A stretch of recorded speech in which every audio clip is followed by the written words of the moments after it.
ele manteve a funcionária fantasma lá. Essa foi a única que foi descoberta na época da eleição de 2018, porque a maioria do funcionarismo fantasma da família foi descoberto depois da eleição, quando ele já estava no poder, e foi aí que ele foi se aliando às velhas raposas da política, naquilo que eu chamei de frente ampla pela impunidade. Já vou completar aqui rapidamente esse resumo.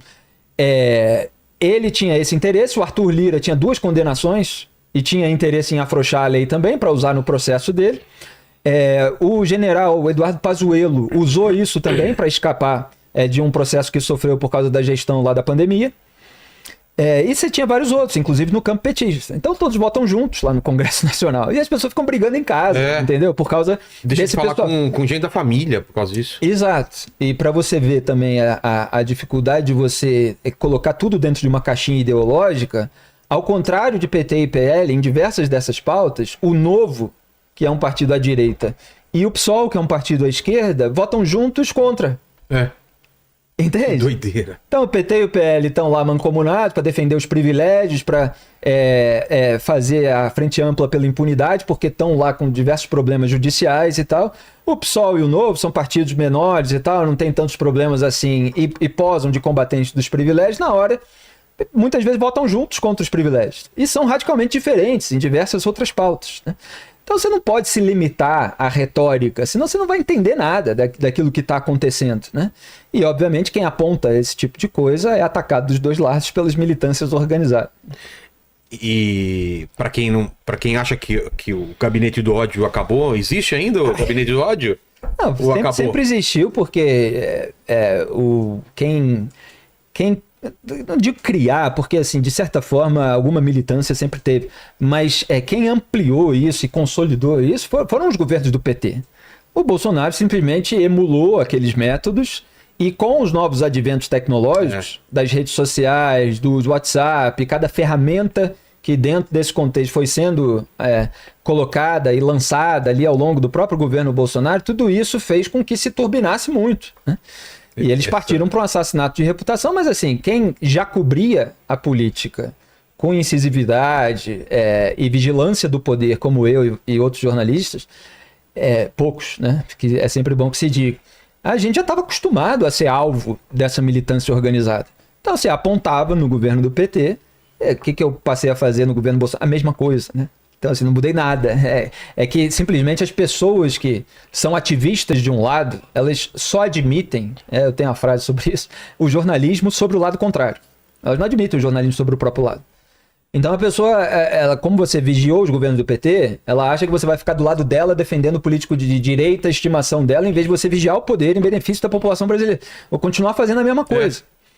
Então, eu apontei os MAVs, por exemplo, foi um termo até que eu popularizei, né? Porque o PT criou a mobilização em ambientes virtuais, que tinha essa sigla MAV. Aí eu passei a chamar os militantes que atuavam nas redes sociais para atacar jornalistas, etc., de MAV. 1 MAV, 2 MAV, 3 MAVs e tal. Se entrar no X, agora tá suspenso pelo Moraes. Parece que vai voltar. Se você entrar na busca ali e você botar o meu @, que é F Moura Brasil no X, no Instagram é @Felipe Moura Brasil. Mas no X, @F Moura Brasil, MAV em maiúsculas, você vai encontrar um monte de tuitadas minhas ironizando os MAVs que estavam me atacando, que eu estava atacando os veículos dos quais eu fazia parte. Então o PT tinha os MAVs, ele tinha os blogs sujos, que eram remunerados com verba de publicidade federal, sem critério, obviamente, técnico, e quando foi divulgado isso por ação de um jornalista pela lei de acesso à informação, eu ajudei a dar repercussão e eu critiquei, usei para, inclusive, reforçar as críticas que eu já fazia a alguns. Um deles me processou, inclusive, perdeu em primeira instância, perdeu em segunda por unanimidade. Aí o que aconteceu ao longo do governo Bolsonaro? Ele foi colocando a militância nos gabinetes, aquele pessoal que era para estar fazendo assessoria legislativa, estava fazendo militância virtual para atacar jornalista e o diabo e tal. Eu tive acesso a outras informações, eu apurei um monte de coisa. Quem era quem ali, quem estava no gabinete de quem estava recebendo quanto, porque eles não dizem, né? As contas. Você mostra para o público quem são as pessoas que estão inflando blogueiros de crachá. As narrativas e tal. Fiz uma matéria e eles matéria bomba até hoje. Errou, ora, traidora. Isso é a mesma coisa. É a mesma coisa. E aí me processaram, perderam todos os processos, igual ao PT. Mas assim, igual tô falando na irritação. Então os métodos mudam um pouco, né? Você tem diferenças de blogs sujos, outras coisas, mas assim, no fundo, são ativistas propagandistas que estão ganhando dinheiro. Que lucram com a ideologia, né? Que lucram com a bajulação do político. Com a puxação de saco. Porque aí você tem diversas facilidades. Os membros do governo passam a dar entrevista e informações em primeira mão para os blogueiros alinhados, aí eles lucram com a monetização em cima. Algumas ferramentas que foram sendo desenvolvidas mais recentemente. Então é isso, a gente tem que vigiar o poder de todos os lados. O ataque é muito coordenado, né? Muito. É o mesmo tipo de palavra, o mesmo tipo de hashtag. E contas fakes também, usadas, etc. E aí, enfim, eles querem que você deixe eles parasitarem o seu público, te atacar, assassinar a sua reputação, inventar mentiras sobre a sua carreira, sobre o mundo seus não tá trabalhos, mais calmo sobre a depois sua que parou o vida X, pessoal. não deu uma acalmada, vocês acham? Pra mim tá muito mais calmo, cara. De certo Aquela modo, hora de entrar toda hora no X e tal. De certo modo, sim. Eu já entrava pouco, assim, mas sim, de fato, a coisa fica mais calma. Por mais que o Instagram... O Instagram não é um campo aberto como o X era. Então, pra você ver alguma coisa, você tem que entrar lá, tem que ler o comentário, não sei. Não, o X é um negócio, é um descampado, assim, então tá tudo aberto, todo mundo tá gritando, né? Você vê a gritaria de todo mundo ao mesmo tempo, né? Então E de certo modo ele bloqueado deu uma acalmada nos ânimos. As pessoas foram para aqueles outros aplicativos um pouco menos. Eu nem fui. Então a coisa deu uma acalmada. Claro que vocês estão sendo irônicos aí, entendeu? Analisando um aspecto isolado, porque não dá para legitimar a censura de 20 milhões de brasileiros por causa de imbróglio de morais. Sim, isso é outra coisa. Sim, é outra absurdo. Não, lógico, eu sei. Agora, o que vocês estão falando, só para deixar claro, porque senão. O Glenn teve assim, aqui semana retrasada e ele também é um caso desse que ora era endeusado por um lado e atacado pelo outro, e agora está sendo atacado pela esquerda e a direita está adorando ele. Por outros motivos, né? Tem uma diferença aí bem grande.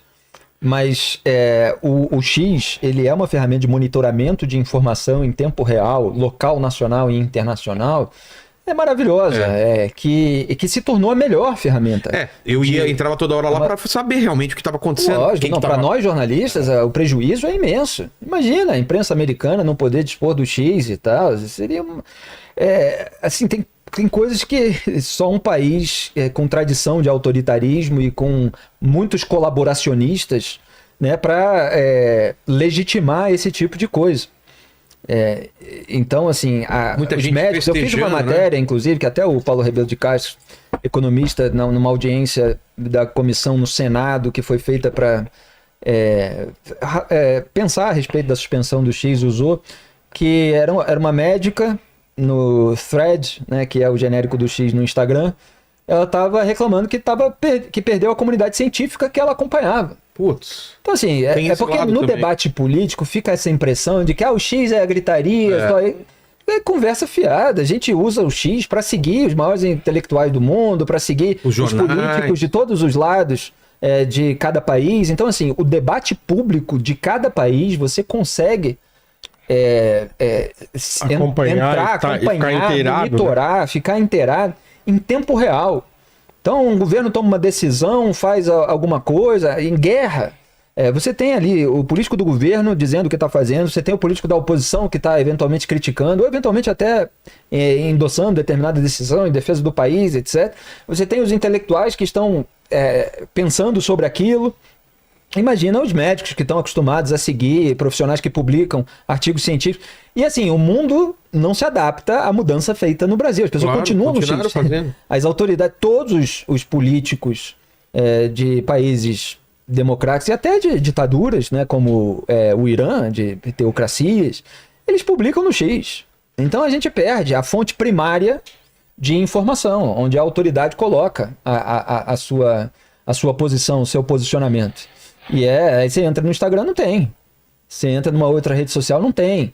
Aí como é que você faz a cobertura? Você começa a ter que entrar nos jornais que falaram diretamente com essa... É tudo muito mais demorado, muito mais lento.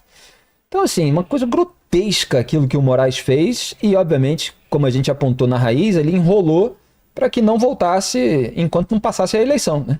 Então, assim, conseguiu... Você acha que teve esse... Não tem a menor dúvida. Conseguiu que no primeiro turno o X não estivesse no ar. Aliviou a barra da Carmen Lúcia, que hoje é presidente do TSE, para tomar um monte de decisões que tem que tomar, porque chega lá o material, a campanha reclama, não sei o que, a respeito do que estão publicando no X.